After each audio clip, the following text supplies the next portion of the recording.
मैं ये न्याय अपनी बुद्धि से नहीं कर रही हूँ, मैं ये न्याय अपने जीवन के संचित तप के आधार पर कर रही हूँ। आचार्य भगवान की महान विभूति है, उन्होंने मुझ पर भरोसा किया है और मैं ये भरोसा नहीं तोड़ सकती। बुद्धि मेरी धोखा दे सकती है, बुद्धि मेरी मोहग्रस्त हो सकती है, लेकिन मेरा धर्म मोहग्रस्त नहीं हो सकता, मेरा सतीत्व मोहग्रस्त नहीं हो सकता। मैं अपने जीवन के संचित तप को दांव पर लगाती हूँ और वो तप ही मेरा निर्णय करेगा। ऐसा करके भारती ने माला पहना दी। अंत ये हुआ कि भारती के संचित तप के प्रकाश में अपना परिणाम दिया। मंडन मिश्र हार गए।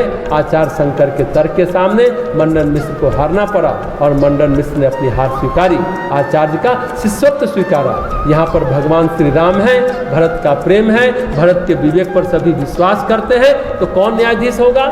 राम का पक्ष है और भरत का पक्ष है। जनक और वशिष्ठ सुन रहे हैं। जनक ने कहा कि भाई मैं तो तटस्थ होकर न्याय नहीं कर सकता। लोग कहते हैं मैं ज्ञानी हूँ, मुझे शास्त्र का ज्ञान है, श्रुति का ज्ञान है, तप का ज्ञान है, मुझे अध्यात्म का ज्ञान है, मैं अष्टावक्र जैसे महान गुरु का शिष्य हूँ, मैं याज्ञवल्क्य जैसे महान गुरु का शिष्य हूँ। महाराज ये सब सच है, लेकिन मेरी तटस्थता पर मुझे संदेह होने लगा है। मैं भरत की भक्ति के वश में हो गया हूँ, मैं निर्णय नहीं कर सकता। मेरा विवेक मुझे संतुष्ट नहीं कर रहा। अब मेरा विवेक मुझे अब इस बात के लिए अनुमति नहीं दे रहा है कि मैं निर्णय सही कर पाऊंगा। मेरा विवेक उतना प्रखर नहीं है। वशिष्ठ ने कहा मैं गुरु हूँ राम तुम्हारा, मैं ब्रह्मा का पुत्र हूँ, सब कुछ सही है, लेकिन मेरी भी मति, मेरी भी बुद्धि, मेरी भी चेतना भरत की बुद्धि के वश में है। मेरा विवेक काम नहीं कर रहा, मैं सही निर्णय नहीं ले सकता। ऐसी स्थिति में सही निर्णय कौन लेगा? राम ने कहा सही निर्णय तो मैं भी नहीं ले सकता।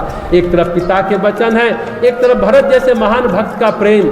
न मैं वचन ठुकरा पा रहा हूँ, न मैं भरत का प्रेम ठुकरा पा रहा हूँ। तो विवेक किसका प्रखर है? ऐसा कौन विवेकवान व्यक्ति है? ऐसा किसका विवेक शिखर पर है? संपूर्ण रूप से प्रकाशित विवेक किसका है? एक स्वर से सबने कहा भरत का। भरत जो निर्णय लेंगे वही निर्णय ठीक होगा। जनक ने कहा, वशिष्ठ ने कहा, राम ने कहा, सबने कहा भरत का निर्णय सर्वोपरि होगा। देवता फिर घबराए, देवता फिर परेशान हुए, क्योंकि देवता तो स्वार्थी हैं। वो तो सोच ही नहीं सकते थे कि कोई अपने स्वार्थ का त्याग कर सकता है। इंद्र तो विचार ही नहीं कर सकता था कि सिंहासन के परे का भी कोई जीवन है।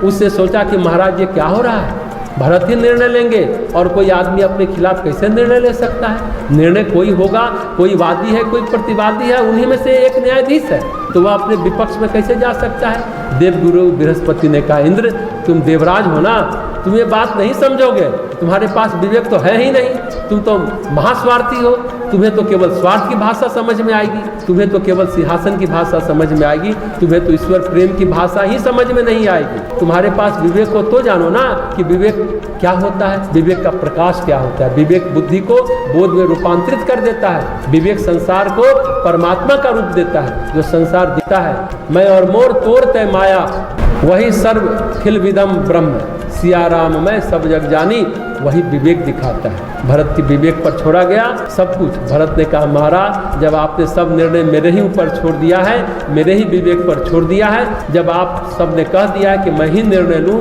तो भरत का निर्णय यही है कि राम वन में ही रहें, पिता के आदेश का पालन हो।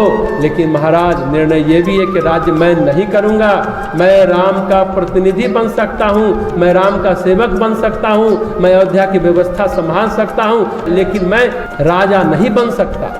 ऐसा मैं कैसे कर सकता हूँ कि जिस सिंहासन पर भरत बैठे उसी पर बाद में राम बैठे? भरत का उत्कृष्ट राम कैसे ग्रहण कर सकते हैं? भरत का जूठा राम कैसे सेवन कर सकते हैं? अब क्या हो, प्रभु करी कृपा पावरी दिन्ही, सादर भरत शीस धरि लिन्ही।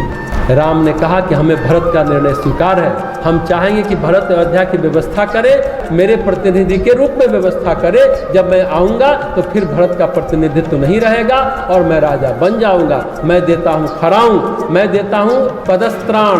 भरत का विवेक ऐसा जिस पर स्वयं राम ने भरोसा किया, जिसके बारे में राम ने भी कहा कि भरत के विवेक के बराबर तो मेरा भी विवेक नहीं है, जिसमें कोई मद नहीं है, जिसमें कोई छल नहीं है, जिसमें कोई कलुष नहीं है, जिसमें कोई मोह नहीं है, जिसमें कोई माया नहीं है, जिसमें कोई भ्रांति नहीं है, जिसमें कोई संशय नहीं है, सर्वथा प्रकाशित। ऐसा विवेक जिसके लिए पतंजलि कहते हैं, ऐसा तारकं सर्वविषयम सर्वथा विषयम क्रमम चेति विवेकं विवेक जन ज्ञानम, ऐसा विवेक भरत का।